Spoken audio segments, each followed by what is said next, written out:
কোনো অন্যায় যখন নিয়ম হয়ে দাঁড়ায়, প্রতিবাদ তখন আমাদের কর্তব্য হয়ে ওঠে।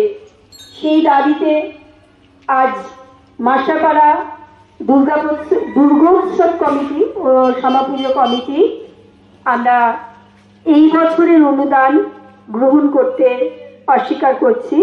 আমরা এবছরের অনুদান না নেওয়ার সিদ্ধান্ত নিয়েছি। উত্তরপাড়ার 3টি পুজোর পর এবার কোন্নগরের পুজোর অনুদান বয়কট। একেবারে মাইকে করে প্রচার করা হয় সেই ঘোষণা।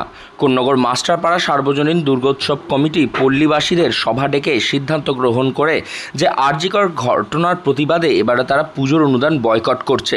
টোটোয় মাইক বেঁধে ফ্লেক্স ছাপিয়ে প্রচার করে অনুদান বয়কটের কথা পুজো কমিটির সদস্যরা।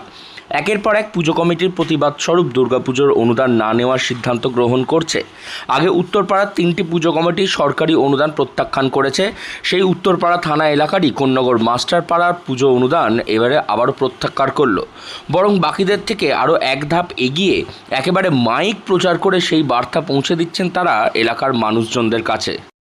এই যে আপনারা একেবারে অনুদানকে না নেওয়ার সিদ্ধান্ত নিলেন, এরকম একটা সিদ্ধান্ত ঠিক কি কারণ একটু বলুন। কারণ তো যেটা সবাই জানে, সারা দেশ জুড়ে মানুষ রাস্তায় নেমে পড়েছে 9ই আগস্ট আরজি করের এই মর্মান্তিক মৃত্যু, মর্মান্তিক হত্যা, এটার প্রতিবাদ স্বরূপই আমরাও মনে করলাম যে আমরা এলাকার এই পুজো কমিটি বা এলাকার মানুষ, এখানে 350 পরিবারের বসবাস, ব্যক্তিগতভাবে হয়তো বহু লোকই মাঠে ময়দানে নামছেন, কিন্তু সমষ্টিগতভাবে আমরা সিদ্ধান্ত নিলাম পুজো কমিটি এবং এলাকার মানুষ সবাইকে ডেকে যে আমরা এবার এই সরকারি অনুদান আমরা নেব না, আমরা বয়কট করব। এবং শুনলে খুশি হবেন বা অদ্ভুত লাগবে, যেটা হচ্ছে আমাদের যে মিটিং হয় এলাকার লোকেদের নিয়ে 50-60 জন উপস্থিত ছিলেন, মহিলাদের উপস্থিতিও বিরাট সংখ্যায় ছিল। একজনও মানুষও বলেনি যা না এটা করা যাবে না বা এটা করো না। সমস্ত মানুষ সিদ্ধান্ত নিয়েছেন যে এইবার আমরা অনুদান নেওয়া বন্ধ করব সরকারের থেকে।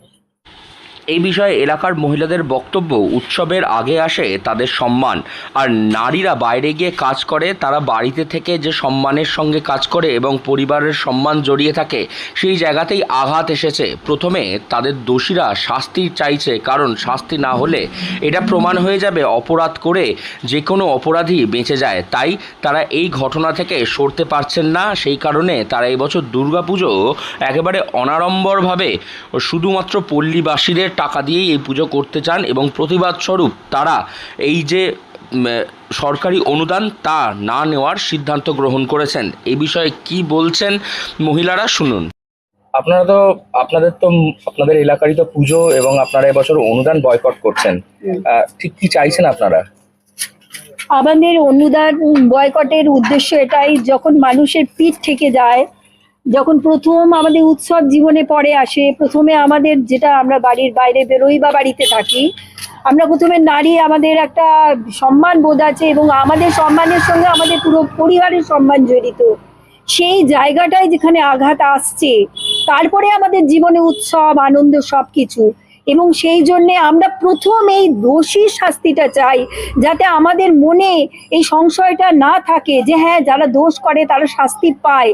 এই জায়গাটা যদি আমাদের কাছে একটু ক্লিয়ার হয়, তখন আমরা এই ঘটনা থেকে সরতে পারছি না। আমাদের প্রতিনিয়ত এই ঘটনাটাই মনের মধ্যে বসে, এখন আমরা সেই উৎসবের আনন্দ উপভোগ করতে পারছি না। তাই আমরা চাইছি অনুদান নয়, আগে আমরা মানুষ হিসাবে সেই মূল্য, সেই মর্যাদা পাই। বাঙালির শ্রেষ্ঠ উৎসব দুর্গাপুজো, এবং সেই দুর্গাপুজোই যাতে আরও ধুমধাম করে হয়, সেই কারণেই রাজ্য সরকার সরকারি অনুদান 85,000 টাকা পর্যন্ত বৃদ্ধিত করেছিল। তবে সেই টাকা এখন নিতে চাইছে না অনেক পুজো কমিটি, কারণ তারা বলছে যে উৎসবের আগে নারীদের সম্মান, দোষীরা যাতে শাস্তি পায়, সেই কারণে তারা প্রতিবাদ স্বরূপ এই টাকা বয়কট করছে। হুগলি থেকে রাহি হালদার, লোকাল 18 বাংলা।